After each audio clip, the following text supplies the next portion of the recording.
बिस्मिल्लाहिर्रहमानिर्रहीम। अस्सलाम वालेकुम। मैं हूँ साजिद गुंदल। आज 25 जून है साल 2022। मरीम नवाज की चोरी करते हुए वीडियो लीक हो गई है। नून लीग की सफों में हलचल मच गई है। इस खबर की तफसील आपके सामने रखूंगा। 2 जुलाई को कप्तान ने एक और बड़ा ऐलान कर दिया है। इस्लामाबाद के अंदर क्या होने जा रहा है। इंपोर्टेड हुकूमत ने 1100 अरब रुपए का जो डाका मारा है। खान एक मर्तबा फिर सुप्रीम कोर्ट ऑफ पाकिस्तान में पहुंच गए हैं। तीनों खबरों की डिटेल आपके सामने रखूंगा और उम्मीद करूंगा कि आप समाप्त करने के बाद हमेशा की तरह अपने कीमती फीडबैक से जरूर आगाह करेंगे। इंपोर्टेड हुकूमत ने जिस तरह नैब ऑर्डिनेंस के अंदर तरामीम की हैं, यकीनी तौर पर पाकिस्तान की तारीख के अंदर एक स्याह बाब के तौर पर इसका तज़किरा होगा। जितने चोर डाकू हैं वो इकट्ठे हुए हैं। जिस शिक के तहत उनकी चोरी सामने आती थी, जो उन पर इल्जामात थे, सब ने मिलकर वो शिकें नैब ऑर्डिनेंस के अंदर से निकाल दिए हैं। सुप्रीम कोर्ट ऑफ पाकिस्तान को इस पर सो मोटो एक्शन लेना चाहिए था, लेकिन ये सो मोटो एक्शन नहीं हुआ। लेकिन इमरान खान ने अपनी जंग जारी रखी। बिल आखिर पनामा केस के बाद ये एक बड़ा चूंकि स्कैंडल था और इमरान खान ने अपने दस्तखतों के साथ आज जो है वो सुप्रीम कोर्ट ऑफ पाकिस्तान के अंदर ये दरखास्त दी है। और ये दरखास्त आईन पाकिस्तान के आर्टिकल 184 के तहत दायर की गई है, जिसमें वफाकी पाकिस्तान और नैब को भी फरीक बनाया गया है। अदालत उज़्मा में माहिर कानून ख्वाजा हारत इमरान खान के मौक़िफ़ की वकालत करने जा रहे हैं। हालांकि ख्वाजा हारत आपको इल्म है ये नून लीग के शहबाज शरीफ खानदान की वकालत करते रहे हैं, लेकिन उसके बाद चूंकि आदम नदीर तारड़ की एंट्री हुई, फिर अमजद परवेज की एंट्री हुई, तो इनको गैर आम कर दिया गया है। एक अच्छे वकील हैं तो इनको हायर किया गया है। अब इमरान खान ने ये जो मामला सुप्रीम कोर्ट ऑफ पाकिस्तान में लेकर गए हैं, इसमें मौक़िफ़ अपनाया है कि तरामीम करने वालों ने अपनी जात को बचाने के लिए नैब कानून का हुलिया ही बदल दिया है। इन तरामीम के बाद बैरून मुल्क से आए शवाहिद अदालत में काबिल कबूल नहीं होंगे। दरखास्त में मजीद इस्तरा की गई है कि नैब कानून के सेक्शन 4, 5, 2, 14, 6, 15, 21, 23, 25 और 26 में तरामीम आइन के मनाफी हैं। तरामीम आर्टिकल 25, 24, 14, 9 और 19A के बुनियादी हकूक के खिलाफ वर्जी हैं। इसलिए इस्तदा की जाती है कि नैब कानून में की गई ये तमाम तरामीम जो है ये कलअदम करार दी जाए। दरखास्त में मजीद इस्तदा की गई है कि बेनामी तारीफ में रद्द बदल से एहतसाब की हायत बदलने को देखा जाए और 1200 में से 1100 अरब के मुकदमात नैब दायरा कार से बाहर निकालने की कोशिश की गई है। तो ये पूरा एक मामला जो है वो दरखास्त के अंदर आ गया है। यकीनन अब जो बाल है वो सुप्रीम कोर्ट ऑफ पाकिस्तान की कोर्ट में है, वो किस तरीके से इस पर जो है वो फैसला देते हैं। दूसरी तरफ इमरान खान ने एक मरतबा फिर आज बड़ा ऐलान कर दिया है और वो है इस्लामाबाद की परेड ग्राउंड के अंदर एक मरतबा फिर लाखों की तादाद में लोगों को जमा करना। चूंकि महंगाई की चक्की में जिस तरह अवाम पिसे हैं और जिस तरह के हालातों वाकयात को इस वक्त फेस किया जा रहा है, बहुत सारे जो हुकूमती लोग हैं और इदारों में बैठे हुए लोग वो ये तासर दे रहे हैं कि शायद अब अवाम इमरान खान के साथ नहीं है।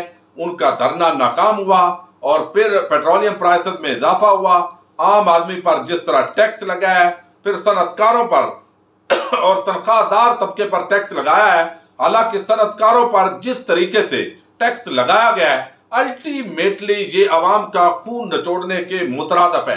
इमरान खान साहब ने आज कौम से खिताब किया है और उसके अंदर एक तो नैब कानून के अंदर जो धमाका किया गया है, जिस तरह की यहाँ वारदात डाली गई है, उसको उन्होंने उजागर किया है। फिर महंगाई का जो मसला है उसको भी बताया और NR2 लेने के लिए ये जो पूरा कबीला आया है, उन्होंने कहा कि पाकिस्तान की तारीख में पहली मर्तबा आर्जी बजट पेश किया गया है। तेल की कीमतें मुसलसल बढ़ाई जा रही हैं, जिससे महंगाई बढ़ रही है और फिर सुपर टैक्स के नाम पर मजीद बहुत सारी जो सनतें हैं वहां जो टैक्स लगा है, अल्टीमेटली अवाम का खून निचोड़ा जाएगा। महंगाई की शरह अब 40% होने जा रही है।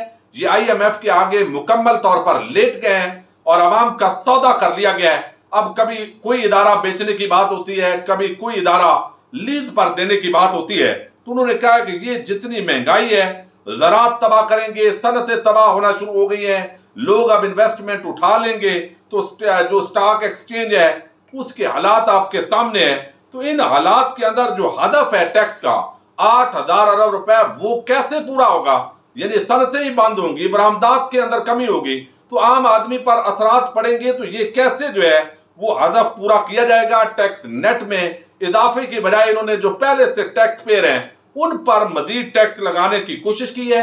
इंडस्ट्री पर बोझ पड़ेगा, किसान सड़कों पर है, टेक्सटाइल इंडस्ट्री को बड़ी मुश्किल से ऊपर उठाया था लेकिन उसको भी ये डबोने पर तुले हुए हैं। कंस्ट्रक्शन इंडस्ट्री मुकम्मल तौर पर तबाह हो चुकी है, उससे जो मुतल्लिका सनतें हैं उनकी भी तबाही और बर्बादी शुरू हो गई है।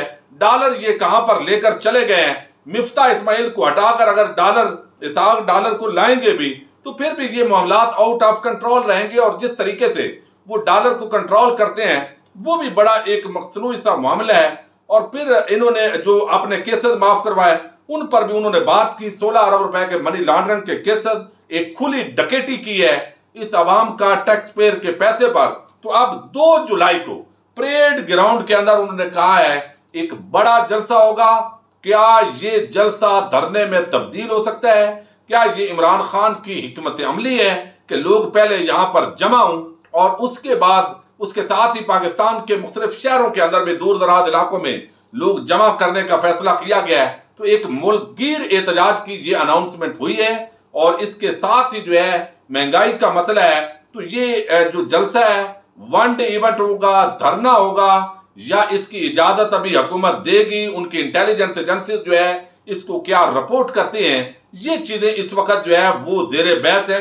देखते हैं इस पर फर्दर क्या मंसूबा सामने आता है, क्या डेवलपमेंट्स होती हैं, उस पर बात करेंगे। लेकिन एक और बड़ा इंकशाफ जिसने मरियम का जो झूठ है उसका पूरा पोल खोल दिया है, और वो है जिस तरह ये मरियम मुख्तलिफ लोगों को वीडियो से डराती रही, और जब डराया उसके बाद एनआरओ भी मिला, फिर हुकूमत भी मिली। लेकिन अब जो है वो ये चीज सामने आई है कि अक्सर जो मरियम ये बात करती थी कि जब मैं नैब की हिरासत में थी तो उस वक्त जो है वो कुछ मर्द पुलिस एहलकार मेरे कमरे में घुसे, फिर कमरे में घुसकर जो है वॉशरूम के अंदर भी कैमरे लगाए गए थे, और उन कैमरों के जरिए बहुत कुछ जो है वो तदलील की गई मेरी, और ये चीजें वो बोलती रही। और इसको जो उनकी मरियम की कनीजें हैं या नौकर चाकर जो 2 टके के सहाफी हैं वो भी उसी तरह ये कंपेन करते रहे, नाम लेना मुनासिब नहीं है।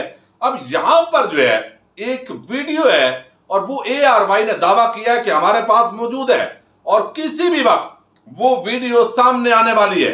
इसका मतलब है वीडियो मौजूद है, और ये एक ARY ने दावा किया है उसके अंदर मरियम नवाज की चोरी जो है उसकी तफसील सामने है, और बताया गया है ARY न्यूज ने मरियम नवाज की वीडियो के मंदरजात वो पहले सामने ले आया है, जबकि उनकी नैब हिरासत में छुपाकर मोबाइल फोन ले जाने की वीडियो किसी भी वक्त सामने आ सकती है। यानी इन्होंने एक मोबाइल फोन वहां से लिया चोरी छुपे मरियम ने दौरान हिरासत, फिर उसको छुपाया कहां ये आपके सामने रखता हूं। हालांकि बड़ी आम जो जगह हैं वहां पर छुपाने की कोशिश की जाती है, लेकिन एक तो वो खवातीन थी, दावा किया गया है इस ARY की तरफ से कि वीडियो उस कमरे की है जिसके अंदर मरियम नवाज नैब हिरासत में है। 4 से 6 बावर्दी खवातीन एहलकार कमरे में दाखिल होती हैं, जिसके बाद अफसर एहलकारों को कमरे की तलाशी का हुक्म देती हैं। एहलकारों के देखते ही मरियम नवाज मोबाइल तकिए के नीचे छुपाकर उस पर बैठ जाती हैं। यानी नैब की हिरासत में भी ये जो मोबाइल है वो चोरी करने में कामयाब हो जाती हैं और ले जाने में कामयाब होती हैं। जराए ने बताया कि खवातीन पुलिस एहलकार सारा कमरा छान मारती हैं मगर कुछ नहीं मिलता। जब इस कार्रवाई के दौरान वो मुसलसल अमले को बुरा भला कहती रहती हैं। बाद अज़ां छापामार टीम को बाहर मशीन से बताया जाता है कि मोबाइल कमरे में ही है। इसके बाद छापा मार पार्टी मरियम नवाज का तकिया खींचकर जिसके ऊपर वो बैठी होती हैं मोबाइल फोन बरामद कर लेती हैं। वीडियो से वाज़ेह होता है कि मरियम नवाज के पास मोबाइल था जो बरामद किया गया। फुटेज में देखा जा सकता है कि कोई मर्द एहलकार कमरे में दाखिल नहीं हुआ, जबकि मरियम नवाज की खातून होने की वजह से तलाशी नहीं ली जाती थी, जिस पर वो नैब हिरासत में मोबाइल फोन ले जाती थी।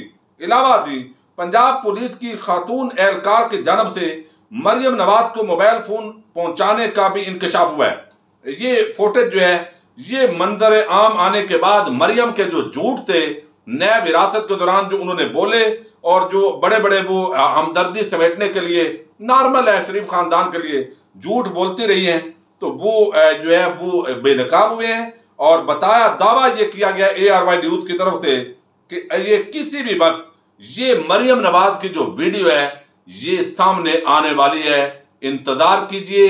इसका मतलब है कि ये जितने झूठ बोलते रहे एक मर्तबा फिर बेनकाब हुए हैं। ये अभी किसी भी वक्त जो है पब्लिक कर दी जाएगी, ये दावा किया गया है ARY न्यूज की तरफ से।